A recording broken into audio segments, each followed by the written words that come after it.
하나님 말씀 사도행전 2장입니다.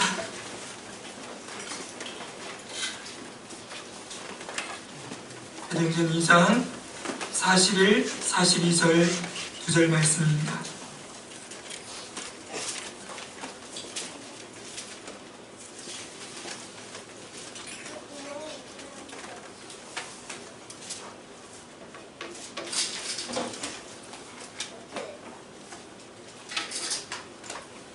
사도행전 2장 41, 42절 2절 말씀을 우리 함께 읽도록 하겠습니다. 함께 봉독합니다. 시작. 그 말을 받은 사람들은 세례를 받으매 이날에 신도의 수가 3,000이나 더하더라.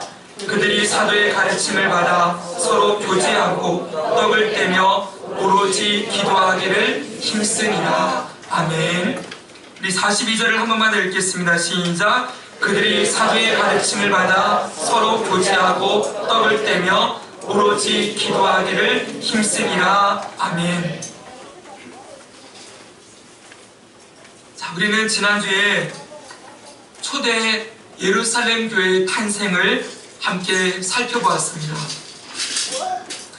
오순절 성령 강림의 역사를 경험한 이 120명의 예수님의 제자들이 이들이 나가서 각자 입술에 그 수많은 백성들을 향하여 방언으로 그들이 난 곳 그들의 언어로 예수님의 복음을 증거했고, 그리고 베드로가 대표자로 나서서 복음 설교를 하고 난 이후에 3,000명이 회개하고 예수의 이름으로 세례를 받음으로 예루살렘 교회가 시작되었습니다. 여러분 고개를 드시고 저를 또렷하게 바라봐 주시기를 바랍니다. 저 뒤에 문 좀 닫아 주십시오. 네, 문 좀 닫아 주시고. 자, 준비되셨죠?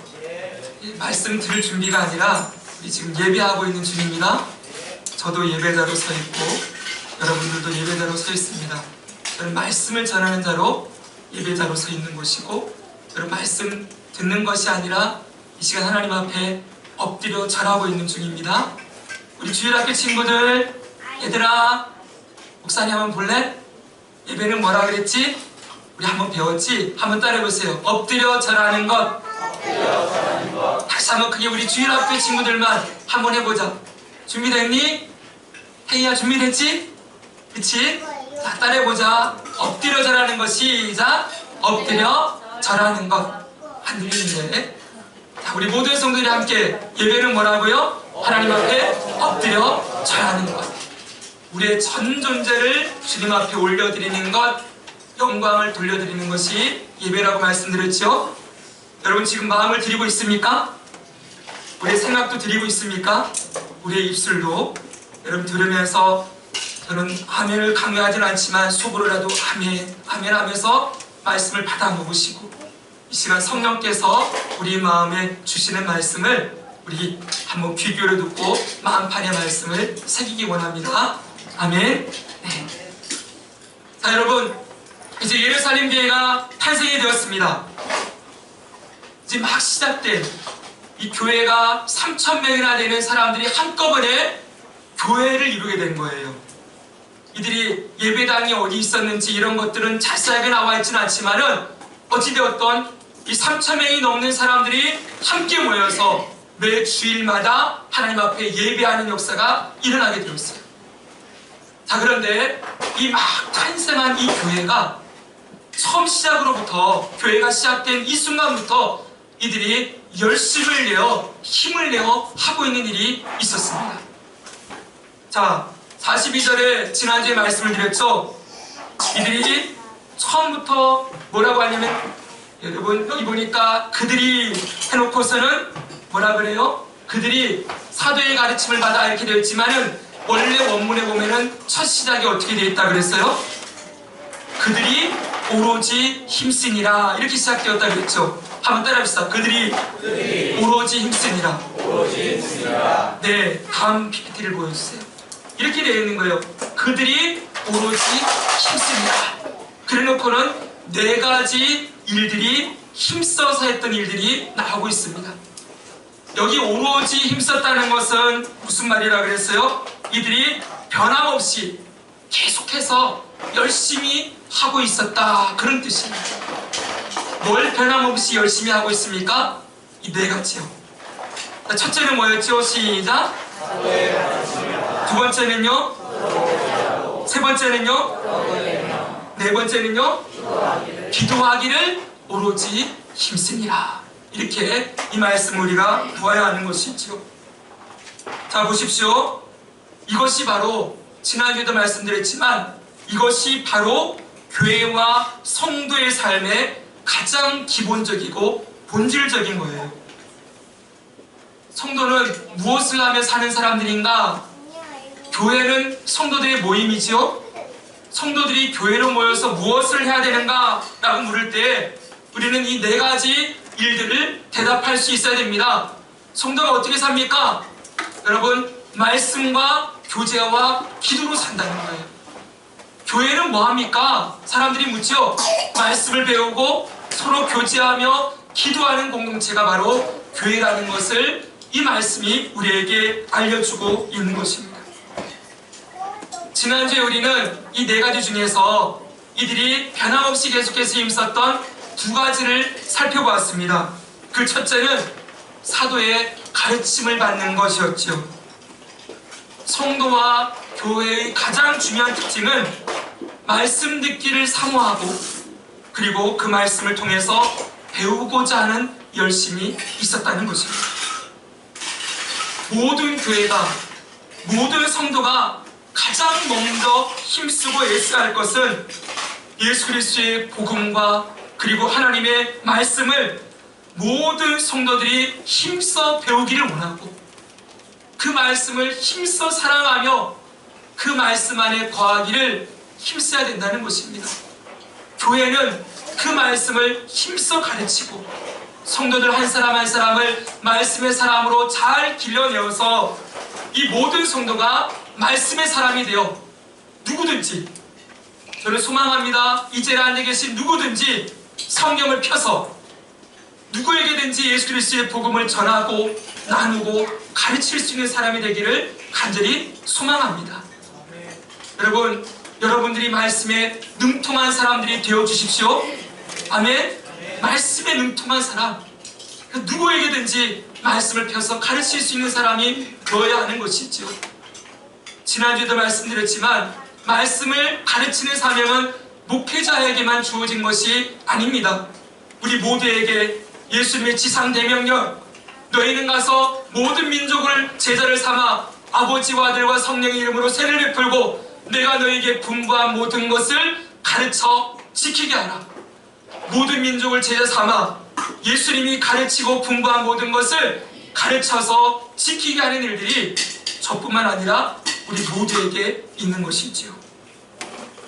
그리고 이들이 두 번째로 힘썼던 것은 서로 교제하는 것이었습니다.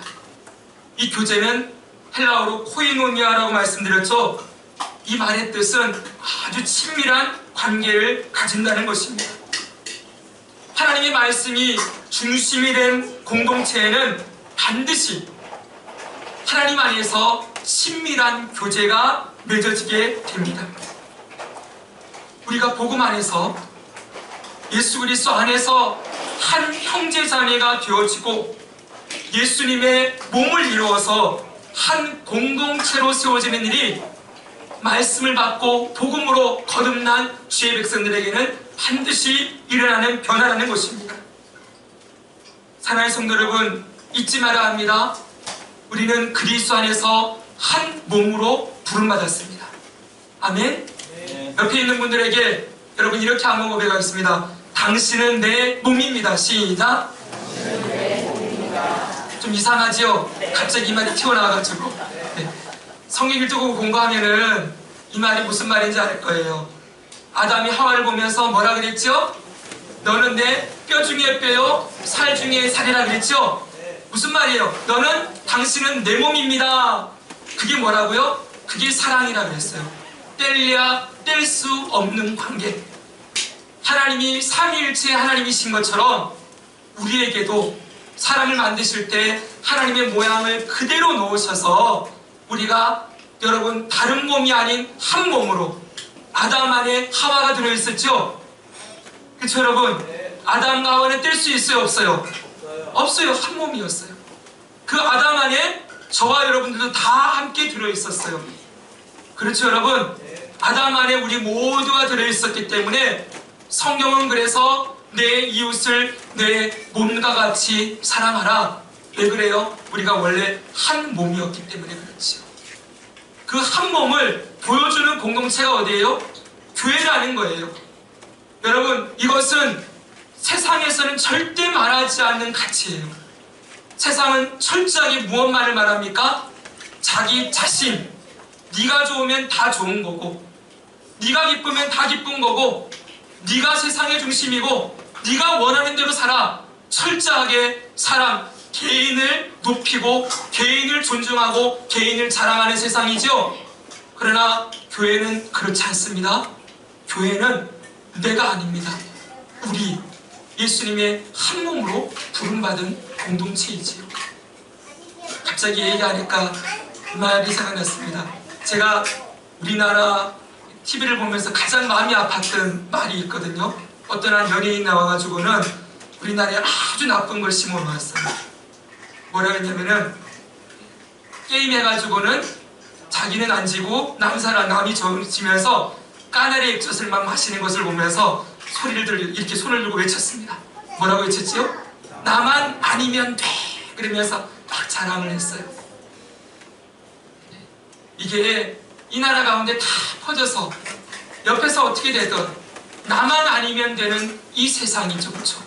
나만 잘 먹고 나만 잘 살고 나만 편하면 된다고 하는 이 세상의 가치 가운데에서 여러분 교회는 무엇을 외치는 세상이 돼야 돼요? 내가 아니죠. 우리가 함께 살아야 하고 우리가 함께 회복되어야 하고 우리가 함께 기뻐야 되고 함께 울고 함께 기뻐하는 공동체로 원래 하나님이 사람을 지으신 그 모습 그대로 한 몸 되어 함께 살아가는 그러한 모습을 교회 안에서 이루기를 원하셨던 것이지요. 성도 여러분 잊지 말아야 됩니다. 우리는 한 몸으로 부름받았습니다. 한 공동체로 부름받았습니다. 우리는 혼자 갈 수 없습니다. 이 믿음의 길은 함께 달리지 않으면 끝까지 갈 수 없습니다. 한 번만 해보겠습니다. 함께 달리지 않으면 끝까지 갈 수 없다. 아멘. 옆에 있는 분들 보고 다시 한번 하겠습니다. 함께 달립시다. 시작. 함께 갑시다. 손도 꼭 잡으면서요. 자, 다시 한 번만요. 함께 갑시다. 시작. 할렐루야. 아멘. 함께 가야지. 저는 매일 새벽마다 기도합니다. 우리 중에 누구 한 사람이라도 이 구원에서 떨어지는 데 없이 끝까지 저 천국에까지 이룰 수 있기를 소망합니다. 천국에서 만나야 되겠죠? 네. 주님 나라에서 모두 만납시다. 자, 그러면 오늘 지난주에 이어서 세 번째 말씀을 보겠는데, 여러분 교제라는 말 가운데는 아주 친밀한 관계를 이룬다, 이런 뜻과 함께 한 가지 더 중요한 의미가 담겨 있는데, 그것은 바로 물질을 나눈다는 것입니다. 물질을 함께 나눈다는 것이 포함되어 있습니다. 성도의 교제라는 단어에는 물질을 나눈다는 것이 함께 들어있다는 것이지요. 그래서 여러분 세 번째가 뭐였어요?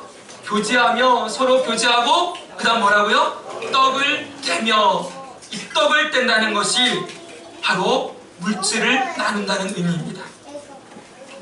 성도의 교제는 그리스도 안에서 한 형제 자매가 되어 고난과 위기가 있을 때 위로하고 격려해 주는 것뿐만 아니라 물질도 언제든지 필요하면 나누어 준다는 의미가 같이 들어있는 것입니다. 오늘 우리가 42절까지 말씀을 읽었지요. 그 뒤에 44, 45절에 보면은 이 초대 예루살렘 교회가 했던 일을 또 이렇게 기록해 놓고 있습니다. 한번 읽어보겠습니다. 믿는 사람이 시작. 믿는 사람이 다 함께 모여 있어 모든 물건을 서로 통용하고 또 재산과 소유를 팔아 각 사람의 필요를 따라 나눠주며. 아멘. 이들의 모습을 보십시오. 모든 물건을 서로 어떻게 했다고요? 통용했다 그랬습니다. 유무상통이에요. 있든지 없든지 함께 나누면서 이들이 물질을 서로 통용했다는 것이죠. 그리고 또한 또 재산과 소유를 팔았다. 그것을 팔아서 나누었다 이렇게 되어 있죠. 여기 재산은요 부동산이에요. 그리고 소유는 동산입니다. 동산이 뭐죠? 현찰이에요. 네. 이들이 부동산까지 팔아서 나눌 정도로 이 공동체 안에 물질의 나눔이 풍성했다 이렇게 말씀하고 있습니다. 이것이 성도의 친교입니다. 성도의 친교에는 물질이 들어가지 않으면 그것이 진정한 친교라고 말할 수가 없을 것입니다. 하나님의 성도 여러분, 오늘 우리가 살아가는 이 시대는 무엇보다 돈에 대한 가치가 높아진, 무엇보다도 돈에 대한 가치가 가장 높아진 시대를 우리는 살아가고 있습니다. 그러나 성경은 이렇게 말씀하고 있죠. 하나님과 재물을 겸하여 섬기지 못한다. 한번 따라합시다. 하나님과 재물을 겸하여 섬기지 못한다. 네. 많은 성도들이 이 말씀을 들으면 이 말씀을 이렇게 오해합니다. 성경이 마치 금욕적이고 가난한 것을 가르치고 성도는 금욕적이고 가난하게 살아야 되는 것처럼 오해하기 쉽습니다. 그러나 이 말씀은 절대로 그렇게 말하는 의미가 아닙니다. 하나님과 재물을 겸하여 섬길 수 없다는 이 말씀의 의미는 오늘날의 돈은 단순하게 돈이 아니라는 거예요. 들어보십시오. 사람들은 돈에다가 가치와 의미를 부여해 놓았습니다. 그 돈이 마치 하나님처럼 그 사람의 인생을 다스리고 조종하고 그 사람의 인생을 지배하는 것과 같은 힘을 얻게 되었다는 거예요. 원래 돈은 종이 쪼가리일 뿐이죠. 그렇죠? 그렇죠? 안 그래? 그래요? 안 그래요? 종일 뿐이죠. 그러나 거기다가 사람들이 뭘 부여해놨어요? 거기다가 가치와 의미를 부여해 놓았는데 마치 그게 있어야 이 세상을 잘 살 수 있고 그게 있어야만 이 땅에서 무엇이든지 여러분 편안하게 무엇이 소유도 가질 수가 있고 이 돈이 마치 이 땅에 만사형통을 이루어지는 신과 같은 존재로 이 돈에다가 가치와 의미를 부여해 놓은 것이죠. 그래서 이 돈이 어떻게 합니까? 사람들을 다스립니다. 이 돈이 사람들을 조종합니다. 이 돈이 사람들을 지배하지요. 사람은 돈에 지배당하며 조종당하며 살아야 되는 것이 아니라 원래 사람은 하나님께 지배당하고 하나님의 말씀에 여러분 통치를 받으며 살아야 하는데 이 사람들이 하나님과 말씀에 지배받고 통치받는 것이 아니라 돈에 의해서 그 사람의 인생이 지배당하고 다스려지는 상태를 성경은 경계하고 있는 것입니다. 마치 돈이 하나님이 되어서 돈이 지배하고 돈이 다스리는 인생을 살아가는 그 사람들의 어리석음, 그 사람들의 부패한 그 욕망을 성경이 이렇게 드러내고 고발하고 있는 것이지요. 디모데전서 6장 17절에는 이런 말씀이 나옵니다. 한번 보십시오. 함께 한번 읽으십시오. 시작. 내가 이 세대에서 나라지 않을 마음을 용기지 말고 전함이 없는 재물에 소망을 두지 말고 오직 우리에게 모든 것을 공유주사 기쁘게 하시는 하나님께 드리며. 아멘. 여기 보십시오. 사도 바울이 디모데에게 에베소 교회를 목회하고 있는 디모데에게 목회할 때 네가 성도들을 이렇게 가르쳐라 라고 당부한 말씀이에요. 근데 뭐라고 합니까? 내가 디모데야 네가 이 세대에서 부한 자들을 명하여, 부한 자들이 누구입니까? 부자들이죠. 돈이 많은 사람들입니다. 이 부자들을 향하여서 명하라고 합니다. 근데 이 부한 자들이 하고 있는 일이 있어요. 무엇을 하고 있습니까? 재물에 소망을 두고 살아갑니다. 그렇죠 여러분? 이 말씀 보니까 부한 자들에게 명하여 마음을 높이지 말고 정함이 없는 재물에 소망을 두지 말도록 가르쳐라 그랬어요. 무슨 말이에요? 부자들이 그 재물에 소망을 두고 산다는 거예요. 그런데 이 재물은 치명적인 약점이 있습니다. 그들이 그렇게 소망을 두고 살아가는 이 재물은 오늘 말씀 뭐라 그래요? 정함이 없는, 이렇게 되어 있죠. 정함이 없다는 게 무슨 뜻일까요? 이건 확실하지 않다, 불확실하다, 이런 말이에요. 여러분, 돈이 확실하게 우리 소유, 우리 수중에 남아있으리라고 여러분 우리 믿을 수 있습니까? 없습니까? 없지요? 돈은 들어왔다, 언제든지 나갈 수 있고, 있기도 하고 없기도 하고, 그렇죠? 이 세상에 돈보다 불확실한 건 없을 거예요. 그래서 잠언에 보면은 이런 말씀이 나와요. 내가 어찌 허무한 것에 주목하겠느냐? 정령이 재물은 스스로 날개를 내어 하늘을 나는 독수리처럼 날아가리라. 재물이 독수리처럼 날아가게 된다는 거예요. 이것이 허무한 것에 주목하는 이 어리석음을 이렇게 표현했지요. 사랑하는 성도 여러분, 재물은 정함이 없는 것입니다. 불확실합니다. 있다가도 없어지는 것이고, 우리가 주님 앞에 갈 때는 아무것도 가지고 못하는 이 재물에 사람들이 소망을 두며 살아요. 그러나 성도는 어떤 사람들입니까? 오늘 말씀에서 얘기하죠. 하나님이 우리에게 모든 것을 주사 후히 누리게 하심으로 돈이 아닌 하나님께 소망을 두며 사는 자들이지요. 성도는 재물에 소망을 두는 자들이 아니라 하나님께 소망을 두는 자라고 말씀하고 있는 것입니다. 이 말은 뒤집어서 말하면, 잘 들으세요. 뒤집어서 말하면 하나님은 하나님이 아닌 돈을 의지하며 사는 것을 정말 싫어하십니다. 여러분 중에 혹시라도 목사님, 저는 돈을 의지하지는 않아요. 근데 돈을 조금 더 가지고 싶을 뿐이에요, 이렇게 말하는 분이 있을 수 있어요. 돈이 더 있기를 원할 뿐이지 지금보다 조금 더 많았으면 좋겠다고 생각할 뿐 돈을 의지하는 건 아니에요. 그러나 여러분, 그 마음 자체가 이미 의지하고 있는 것입니다. 돈이 조금 더 있었으면, 그렇게 마음을 먹는 것, 그 욕망과 미련을 버리지 못하는 그 여러분의 그 마음 자체가 이미 돈을 의지하고 있다는 거예요. 돈을 부자들처럼 막 쌓아놓고 이렇게 있어야만 그게 의지하는 게 아니라, 우리가 이 땅을 살아가면서 하나님이 주신 것에 만족하지 못하고 돈을 조금 더 가졌으면 하고 맨날 돈 이렇게 생각하며 살아가는 것 자체가 바로 돈을 의지하는 모습이라는 것입니다. 하나님은 오늘 말씀에서 뭐라고 합니까? 우리 삶에 후히 주시고 필요한 모든 것을 누리게 하신다라고 약속하셨습니다. 사랑하는 성도 여러분, 지금 주님이 주신 것에 만족하고 있으십니까? 여러분, 우리 여자 성도님들, 남편이 가져다주는 월급에 만족하며 살아가십니까?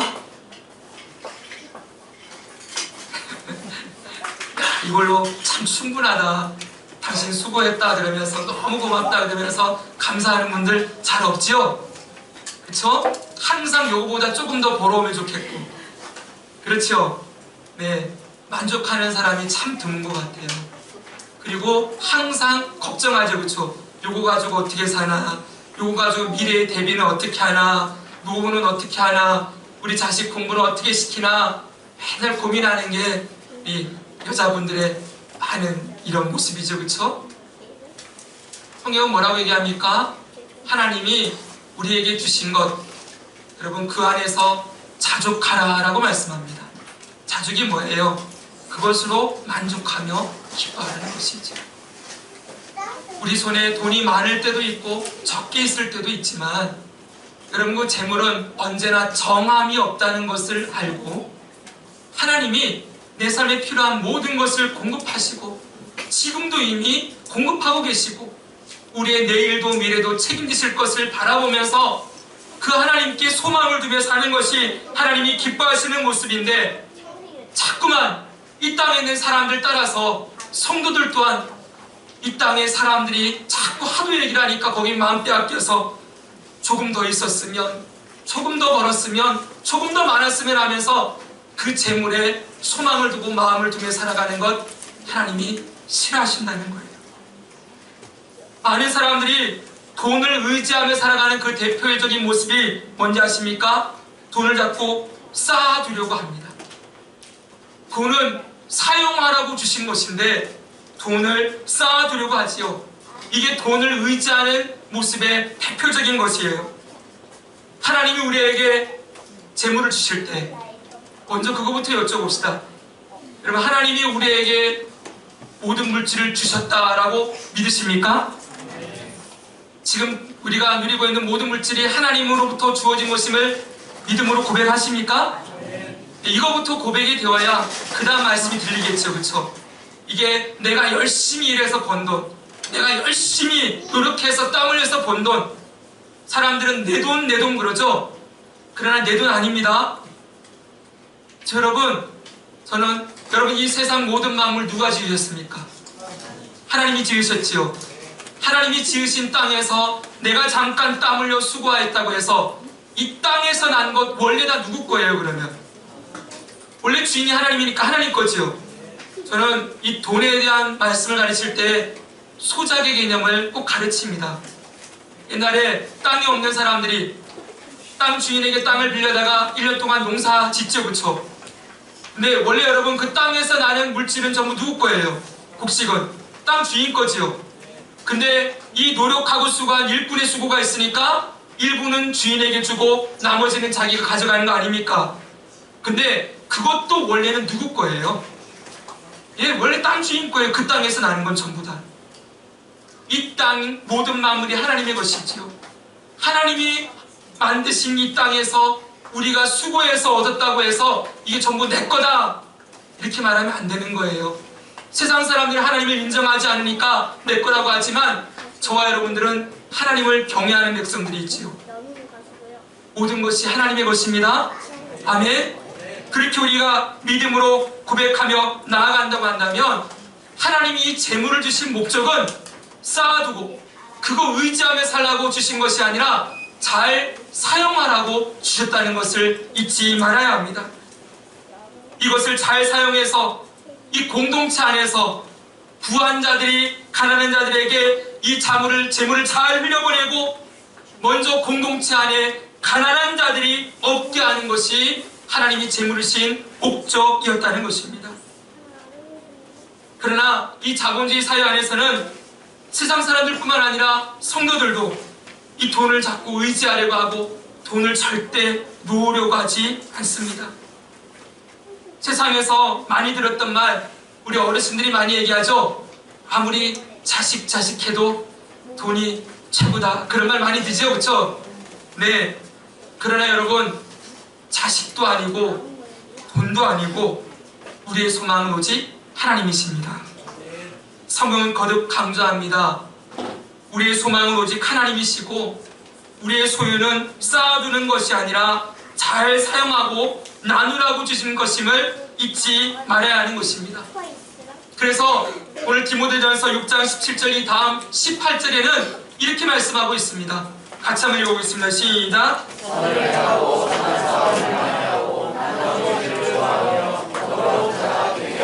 아멘. 하나님이 원하시는 건 돈을 잘 쓰기를 원하시는 것입니다. 돈을 잘 쓰는 게 뭡니까? 여기 나오죠. 선을 행하고 선한 사업을 많이 하고 나누어 주기를 좋아하고 너그러운 자가 되어라. 이것이 하나님이 우리에게 물질을 주신 목적인 것이지요. 오늘 목사님의 설교를 들으니까 이런 이야기를 들을 수가 있었습니다. 한번 들어보십시오. 이분이 한 13년 동안 한 교회의 대학부를 지도를 했어요. 그런데 그 중에 지도하던 가운데 평생 잊지 못하는 한 아이가 있대요. 이 아이는 부산에서 올라온 친구인데 서울에 있는 교회거든요. 부산에서 서울로 유학을 왔어요. 대학 때문에. 근데 모태신앙입니다. 이 모태신앙의 특징이 뭐지요? 모태입니다. 모태. 이것도 못해, 저것도 못해. 아주 뺀질뺀질하고, 죄송합니다. 여기 모태신앙이라고. 저도 모태입니다. 네. 아주 뺀질뺀질하고 닳고 닳았어요. 그냥 교회에서 뭐 얘기만 하면, 아, 그거 저 다 알아요. 뭐 말씀만 하면, 아이, 그거 배웠어요, 다. 귀에 못이 막혀요. 막 이러면서 뺀질뺀질하게 다니던 친구였어요. 예배를 드려도 은혜에 대한 감격도 없고, 그냥 앉아가지고는 시간 때우고, 근데 서울에 유학은 와 있으니 갈 데는 없잖아요. 그래서 교회에 붙어 있으니까 사람들이 그 친구를 임원을 시켰어요. 청년대학교 임원을 시켜가지고 마침내는 회계가 되었다고 합니다. 회계. 근데 어느 날부터 이 친구의 뺀질함이 사라지기 시작했대요. 그 친구가 진지해지면서 주님의 사랑을 고백하고 그 사랑 안으로 나오는 일들이 일어나게 되었답니다. 목사님이 하도 이상해서 불러가다가, 야, 너 무슨 일이 있냐? 그렇게 물었대요. 그랬더니 이 친구가 이런 고백을 했답니다. 자기가 어느 날 헌금 개수를 하는데 돈 봉투가 쏟아졌대요. 이 교회 청년대학교에는 한 가지 전통이 있는데, 가난하고 어려운 사람들을 위해 필요한 물질을 나누기 위해서 그 물질을 여러분 필요한 사람에게 주는 지목 헌금 제도가 있는 거예요. 만약 대학 입시철이 되면은 등록금을 저 친구에게 주십시오라고 지목해서 주는, 어려운 형편이 있다는 소식을 들으면 그분의 헌금을 교회로 넣는 것이 아니라 하나님께 드리고 그 사람에게로 흘러가게 하는 지목 헌금 제도가 있었대요. 어느 날 이 친구가 개수를 하는데 지목 헌금 봉투가 마루 쏟아지는 거예요. 이 헌금 봉투를 다 개수하면서 이 헌금을 이렇게 하고 있는데 그 마음 가운데 갑자기 하나님이 주시는 마음이 들었습니다. 그때 들었던 마음이, 얘들은 왜 이렇게 살까? 이 친구들은 왜 이렇게 살까? 나는 모태신앙으로 태어나서 교회 생활에 잔뼈가 굵고 모르는 것이 없는데 이들은 도대체 이 안에 뭐가 있길래 이렇게 살아갈 수 있을까? 그러면서 그렇게 생각하는 가운데 갑자기 마음속에, 여러분, 그 하나님이 이 뺀질뺀질하고 이 못난 자기를 향한 하나님의 사랑과 오래 참으심이 헌금세다가 마음속에 은혜가 부어졌대요. 거기서 헌금봉투에다가 와 눈물을 쏟고서는 그때 울고 나서부터 그 다음부터는 이 아이가 변하기 시작하는 거예요. 헌금봉투만 보면 눈물이 나기 시작합니다. 평생 뺀질뺀질하게 살았고 그렇게 모태신앙으로 못한다 그러며 살았던 이 친구가 눈물이 나고 가슴이 녹아내리고 하나님의 사랑과 은혜가 경험되어지기 시작하는 거예요. 그 교회는 대학교 입시 등록증만 되면 수십 개의 봉투가 쏟아져 나오는 교회였다고 합니다. 그 목사님이 그곳에서 목회하면서 가장 행복했던 것은 그 공동체 안에 이 물질이 자유롭고 풍성하게 서로에게 나누어지는 것, 그것이 너무 행복하고 기뻤다고 고백을 했습니다. 사랑하는 성도 여러분, 하나님께서 우리에게 제일 원하시는 건 우리가 우리의 손과 발을 움직여서 하나님 말씀을 순종하며 실천하며 사는 것이지요. 어떻게 그렇게 할 수가 있습니까? 많은 방법들이 있겠지만 그 중에 꼭 필요하고 어떻게 보면 가장 쉬운 것은 물질을 나누는 것이라고 할 수가 있을 것입니다. 이 세상에서는 물질이 최고의 가치라서 하나님과의 위치에 올라가는 것이지만 정말 우리가 하나님의 것임을 우리가 인정한다고 한다면 여러분, 우리가 땀 흘려서 수고하고 애쓴 이 재물, 이것을 손을 펴서 이웃에게 그리고 교회 안의 지체들에게 흘려보내고 나누는 것이야말로 하나님께서 우리에게 재물을 주셨을 때 그 재물을 주신 하나님이 가장 기뻐하고 기대하고 원하시는 모습이라고 할 수 있는 것입니다. 오늘 제가 이 말씀 준비하면서 참 어려운 말씀이다 이렇게 생각했어요. 우리 교회 개척교회이고 작은 교회인데 벌써 이 물질, 여러분 중에 혹시 누구라도 한 사람이라도 야 교회에 헌금 많이 하라는 소리구나 이렇게 듣지 않으셨으면 정말 좋겠습니다. 그런 마음 전혀 없습니다. 여러분들이 어떻게 드리고 있는지 저는 그건 하나님께만, 하나님과 여러분의 관계라고만 저는 생각합니다. 근데 여러분, 제가 원하는 공동체, 아니요, 이건 제가 원하는 공동체가 아니라 성경이 말씀하는 공동체이고, 원래 교회가 교회된 모습을 어떻게 이루어야 되는가를 말씀을 통해서 가르쳐 주셨지요. 저는 말씀이 이루어지는 교회가 되기를 간절히 원합니다.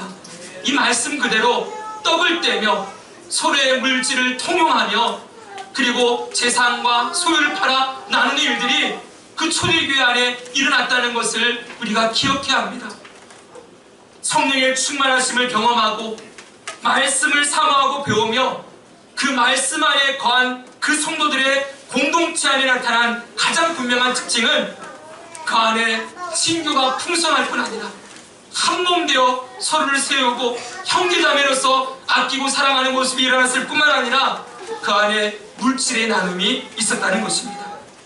이것이 바로 세상과 구별되는 교회와 성도의 가장 분명한 특징입니다. 사랑하는 성도 여러분, 여러분들 가운데 여러분의 물질을 아무도 모르게 누구에게든 크든 작든지 간에 흘려보내는 경험을 하지 않았다면 아직 진짜 친교를 모르는 것입니다. 성경은 이렇게 말씀합니다. 내 물질이 있는 곳에 내 마음도 있느니라. 물질이 들어가는 그곳에 우리의 마음도 함께 담겨지게 되지요. 여러분, 정말 우리 공동체에 우리 지체들에게 마음이 있으십니까? 그럼 거기에 물질도 흘러가는 것이죠. 할 수만 있으면 지금부터 떼어서 나누는 훈련을 해야 합니다. 조금 더 받으면요, 목사님 조금 더 벌면 그거 나누겠습니다. 아니요, 지금 하지 못하면 나중에도 못합니다. 제가 청년들 가르칠 때, 여러분 직장생활 막 하잖아요. 청년들이요, 처음 시작부터 떼지 못하면 대학생활 막 하다가 학교 다니다가 직장 다니면 한꺼번에 돈이 그래도 한 200만 원씩 들어오잖아요. 그쵸? 그쵸? 그 많은 돈이 들어올 때부터 떼는 훈련이 되지 않으면 나중에 많을 때 뗄 수 없습니다. 늘 얘기했습니다. 너희들 보너스 타면 뭐 할 생각하냐? 보너스 타면 뭐 할 생각해요? 그동안 못했던 거 옷도 사고 뭐도 하고 전부 다 보너스로 자기 만족과 즐거움을 위해 그렇게 하지 말고 보너스 타는 거 그거 가지고 주님 나라와 이웃을 위해 흘려보내고 나누는 것 해봐라. 그 안에 주님 주시는 마음이 얼마나 풍성한 은혜가 있는지 경험해 보아라. 항상 가르쳤습니다. 사랑하는 성도 여러분, 형제들을 사랑할 때 그 사랑을 구체적으로 실천하는 훈련은 여러분의 시간과 물질을 나누는 것이 되어야 합니다. 오늘 마지막으로 잠깐만 말씀드리고 마치겠습니다. 그들이 계속해서 변함없이 힘썼던 것은 기도였습니다. 교제만으로 끝나서는 안 됩니다. 뭐가 있어야 합니까? 반드시 기도가 있어야 합니다. 기도는 모든 일의 처음이자 마지막이 되어야 하는 것이지요. 오늘 이 초대 예루살렘 교회, 이 교회의 시작이 이 3,000명이 회심한 사건은 어디로부터 이루어졌습니까? 언제로부터? 마가의 다락방에 120명이 성령 충만을 받고 그들이 기도하며 힘쓰며 주님 앞에 나아감으로 이 역사가 일어났습니다. 그 교회는 기도로 시작되었습니다. 마가의 다락방 기도 모임으로부터 교회가 시작되었지요.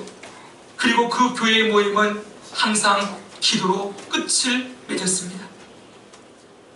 우리 안에 아무리 한몸 되어서 생명을 나누고 마음을 나누고 물질을 나누는 친교가 있다 할지라도 우리 모임 안에 성령의 역사가 없다면 우리 모임은 반드시 깨어지고 아픔을 경험하게 될 것입니다. 성령의 역사를 일으키는 가장 큰 동력은 함께 모여 기도하는 것이 되어야 합니다. 꼭 기억해야 합니다. 교제만 하고 끝나지 마십시오. 그 안에 서로를 향한 간절한 기대와 또 사랑과 소망을 품고 하나님 앞에 서로를 올려드리며 기도하는 시간이 반드시 필요한 것을 잊지 마시기 바랍니다. 왜 기도가 필요합니까? 여러분이 아무리 이 공동체 안에서 서로의 아픔과 기쁨을 함께 나누고 마음을 나누었다 할지라도 그것으로 끝나면 무슨 소용이 있습니까? 여러분 여쭤보겠습니다. 여러분들이 그 형제자매의 아픔을 대신해 줄 수 있습니까? 그 형제자매의 여러분 고난과 질고를 대신 져줄 수 있습니까? 없지요. 책임질 수 없지요. 우리는 책임질 수 없습니다. 그러나 그 형제자매의 아픔과 고난과 고통과 질고를 책임지시는 분이 누구이십니까? 예수 그리스도이시죠. 아멘. 그 예수님 앞에 내가 못하지만 저 형제자매를 대신하여서 그 주님의 이름으로 하나님 앞에 나와 서로의 그 아픔과 그 연약함을 붙들고 주님 앞에 기도하는 것, 여러분 그것만큼 더 큰 능력과 역사가 일어나는 길이 어디에 있겠습니까? 주님이 도와주셔야 그 영혼이 살아나는 것이죠. 주님이 도와주셔야 그 영혼이 일어서는 것이죠. 그 형제의 그 자매의 아픔이 누구의 돌보심으로 여러분 다시 회복될 수 있습니까? 예수님의 도우심밖에는 없지 않습니까? 그 형제가 여러분 너무 힘들면 기도도 안 나온다 그러죠. 그렇죠 여러분? 너무 힘들면 기도 안 나옵니다. 저도 그럴 때가 있었습니다. 신음소리밖에 안 나오죠. 아이고 아이고 기껏해야 하나님 하나님 그러고만 있습니다. 여러분 그가 그렇게 하나님 하나님 부르고 있을 때 누가 그 형제를 대신하여 기도해 주겠습니까? 누구를 기도하라고 붙여주셨습니까?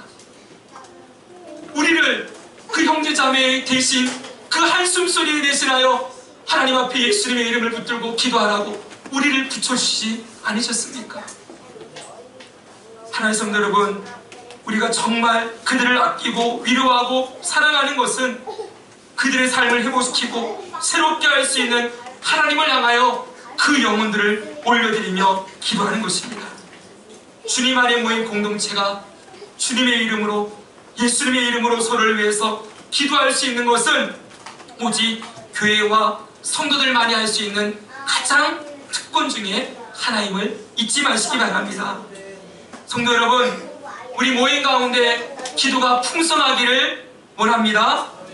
모여서 기도하시고 흩어져서 기도하십시오. 셀 모임 끝날 때 여러분 교제만 하고 끝나지 마십시오. 교제는 조금 줄이더라도 서로를 위하여 기도하는 시간 반드시 가지시고 끝날 수 있으면 좋겠습니다. 우리가 교회 안에서 서로 기도하겠습니다. 가장 많이 듣지요? 말만 하지 마십시오. 기도 정말 하시기를 바랍니다. 그 순간 여러분 기도할게요 이러면서 그 순간 눈 감고 기도하세요. 그렇게 해야 우리는 기도할 수 있습니다. 기도가 풍성한 공동체는 결코 무너지지 않습니다. 사랑의 교제만으로는 절대로 우리는 함께 설 수 없습니다. 우리 형제자매를 우리가 예수님께 올려드리며 함께 기도할 때만 이 공동체가 설 수 있음을 기억하시고 함께 이 기도에 힘쓰는 우리 모두가 되기를 바랍니다. 이런 모임이 이루어질 때 결론입니다. 결과가 무엇입니까? 47절을 읽겠습니다. 읽습니다. 시작. 하나님을 찬미하며 또 온 백성에게 칭송을 받으니 주께서 구원받는 사람을 날마다 더하게 하시니라. 아멘. 그냥 구원받는 사람들이 구원받는 사람이 늘어나는 일이 일어났습니다. 그들이 모여서 한 일은 뭐예요? 말씀을 배우기에 힘쓰고 서로 교제하고 떡을 떼며 기도했을 뿐입니다. 그런데 그런 교회 안으로 하나님께서 사람을 더해 주십니다. 날마다 더하니라. 날마다 예배를 드리고 모일 때마다 주님 안으로 영혼들이 들어오게 되는 역사가 일어나게 된 것입니다. 교회가 이 땅에 존재하는 이유, 우리를 이 땅에 남겨주신 이유는 하나입니다. 하나님의 복이 우리를 통하여 흘러가기를 원하시는 것입니다. 축복의 통로가 되는 것입니다. 이 복이 어떻게 올라갑니까? 말씀과 교제와 기도를 통하여 흘러갑니다. 한번 따라합시다. 말씀과 교제와 기도를 통하여 하나님의 복을 흘려보낸다. 말씀도 흘려보내야 하고 교제도 흘려보내는 것이고 기도도 흘려보내는 것이죠.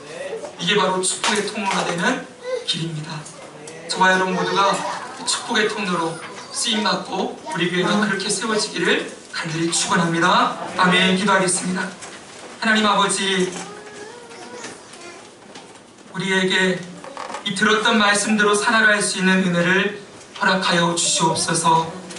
하나님, 교회와 성도가 함께 모여 서로 교제하는 가운데 떡을 떼는 역사가 일어났던 것처럼 주님, 우리도 우리에게 주신 물질을 하나님의 주인 되심을 고백하고 이 물질을 흘려보내고 나누어 주님, 공동체 안에 가난한 자가 없도록 원하시는 하나님의 뜻을 이루어가고 이 땅에 수고하고 아프고 힘들어하는 수많은 영혼들에게 이 물질을 나눔으로 주의 생명을 나누는 사명을 감당하는 우리 교회와 성도들이 되게 하여 주옵시고, 하나님 아버지 또한 그 교제로만 끝나는 것이 아니라 함께 모일 때마다 기도함으로 기도 가운데 주님의 생명의 역사를 풍성하게 나누고 흘려보내는 그런 공동체로, 그런 삶으로 쓰임받으며 살아가도록 우리를 인도하여 주시옵소서. 감사드리며 우리 구주 예수님의 이름으로 기도드립니다. 아멘.